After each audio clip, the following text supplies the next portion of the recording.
All right, welcome back, guys. Okay, so I want to talk about. I was just thinking about different arguments for God, and I know that there's some decent ones, but regardless, there's no way to prove or disprove God. That's where we're at. I mean, God, in definition, is outside of space and time. Most definitions. If you go for the somebody who has the highest characteristics, because you get into contradictions with can God make a stone so heavy you can't lift and whatnot. But anyways, so I'm just thinking about so you can't prove or disprove God, right? So once you get to that point, once you've done enough research and you look up the religions and you get to a point kind of where, the religions aren't your thing, and that there's so much messed up stuff in there that you don't want to adhere to that. And, when it comes to the atheist side, definitely I would never say 100% anything, there is no, you know what I mean? But as far as there being like a deist perspective, like there is a something, there could be something there, I'm really agnostic about a lot of stuff, but I have an idea. I have a position to take here. So since there isn't any way to prove or disprove God, right? I feel that you can only go off of your own personal experiences, your own personal accounts of God, right? Or what you call God, or your own revelations, your own experiences that you've had. And now you can take those and you can think, okay, you can think about those in two different ways. Actually, let me explain the experiences real quick. There's different experiences. There's meditation. There's that I'm talking about. I'm not talking about religion and stuff like that. I'm saying my experiences with whatever something that is higher than me has been through these forms of meditation and different hallucinogenics like mushrooms and acid and stuff like that. There's DMT and whatnot. I haven't done DMT. I actually want to try that someday. But anyways, topic for another day.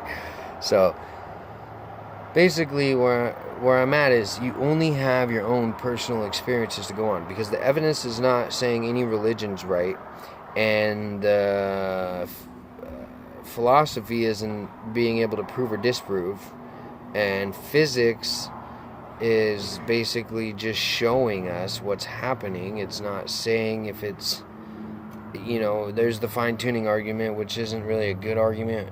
I mean, it's not like a bad argument, but it is kind of a bad argument, because there's the multiverse.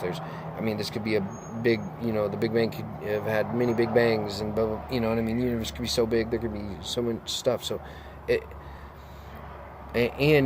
is colliding, but it is kind of, I do want to say this, it is kind of ignorant to say that, it's smashing out there and it's all so chaotic, right? Because I hear atheists say this. I do, and it's weird to say atheists say, but I hear them say that it's smashing around, it's so chaotic. And the thing is it's obeying certain laws of physics, of the gravity and the strong and the weak force, and you know what I'm talking about, right? It's obeying these laws, and through those laws, it creates a harmony in itself. Even though there's collisions and whatnot, I'm saying the collisions in the material and matter itself that is moving and forming, it could be argued that it has a purpose to get to an end goal, and not, not to an end goal per se, but to specific goals. Okay, so through this process, obviously, it is given us life. Okay, through the Big Bang in the universe, we have been able to create life here. And no, it's not. The universe isn't really habitable for us or made for us. You know, the whole puddle analogy, I love it.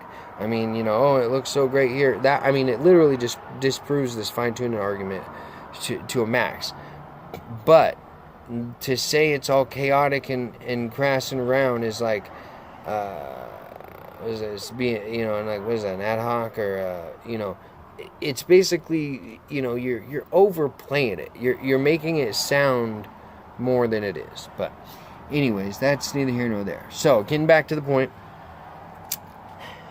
we don't have any, we can't prove or disprove, and we are only going off of our own personal accounts of our own experiences throughout this life. This is all we have to judge. You know, we only have our senses, and then we take in and interpret all this stuff. So what I've experienced is, and I would argue that most of the people that experience through these things that I'm talking about, meditation and different hallucinogens, and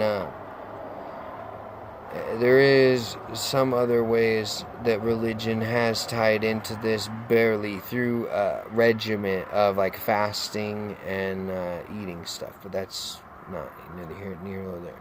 But that ties into like that whole meditation and that kind of like that lifestyle of cleansing completely and freeing yourself. So this is how you get in touch with this.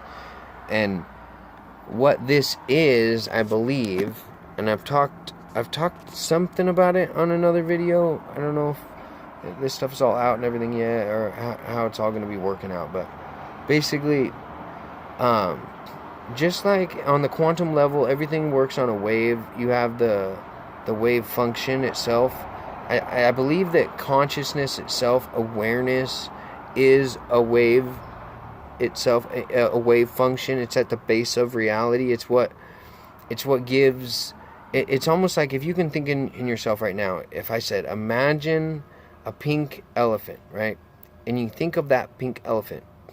The thought that comes up in your mind in that image, I believe that there's this wave function itself is what we are calling God, or this higher sense, and what that mind or that awareness function, we're gonna have to define it better, but what it does is, it is in a sense dreaming this. It is the reality, but this is the dream of it. It's not going away, and we are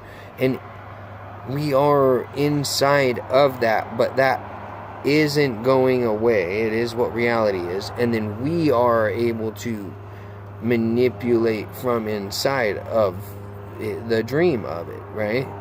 You understand? Like we're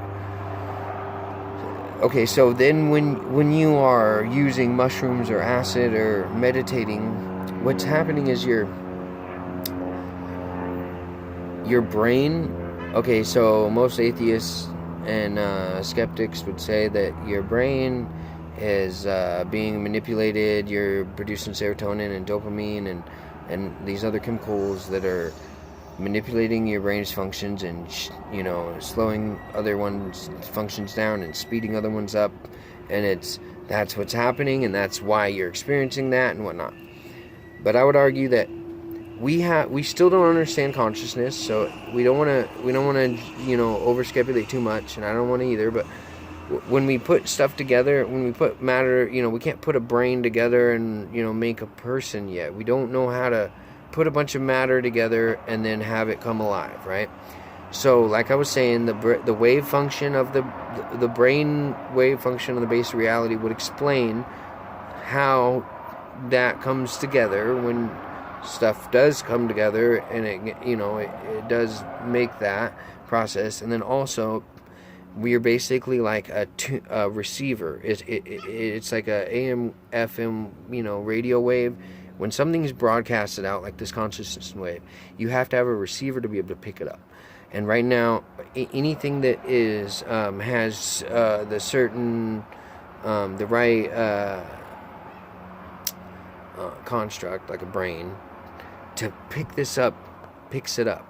But I would argue that there's possibility of other things that could pick it up, possibly, plant matter, and then, but we're picking this up. Oh man, I don't want to lose my train of thought. But we're picking up the consciousness wave, which is what we're calling God, and okay, so we're tripping. I don't know. I lost myself, and I'm gonna try to get back to it. When we're taking these hallucinogens and these substances, this is what I was saying. Atheists would argue that it changes the inside of our brain, and I would argue that what happens is we are picking up a receiver, just like AM, FM radio, and a receiver, a broadcaster and receiver. And what happens is we are turning the channel, just like an AM, FM radio. When we're meditating and we're taking hallucinogens, you've heard this like on the New Age, and a bunch of people saying like our frequency and our vibration and stuff. In a sense, this is on point, actually, in a sense. But it's not. I'm not saying all that stuff is right, but what I mean is we are changing our chemistry in our brain, yes. But what we're doing is we're sacrificing some sensory perception to gain others, so that in that time that we gain others, we're actually, because this is at base reality and in the universe, you get knowledge, you get information about, mostly it's about yourself. This is what I was saying, all the experiences, everybody, it's about love, it's about creating, it's about life, unity, coming together. Everything feels like it's one, and reality is like you're on a whole nother plane. It's because it is all connected, and you actually are at a higher vibration, or a frequency that comes in more, to understand it would be at more at the ultraviolet level of the spectrum, more information per cause effect unison. Time technically would slow down in a sense. You're getting, but it's information. Time is slowing down for information to be inputted more when you're doing this. So you're able to think about stuff. So and it's different for everybody. This is what the thing is. This is the key. It's different for everybody. This is why everybody has different experiences. You can ask a question when you're in these states and get answers. And I'm not saying that, every answer is right. This mind function is not, I don't think, what we think it is. It's not that it's like some perfect being, but it's above us. It's bigger than us, and it's what we would call God, and it's base reality, and it's created this world. So anyways, I just wanted to get that out there, and write in the comments, hit that like, subscribe button, notification, all that stuff. Let's get a conversation going. I'm curious to see about what other people think about this, and just kind of see, where I'm wrong, and what we can add, take away, and then what we can narrow down through all these to finally get to some truth. All right, guys. Thanks for stopping by, and until next time, take it easy.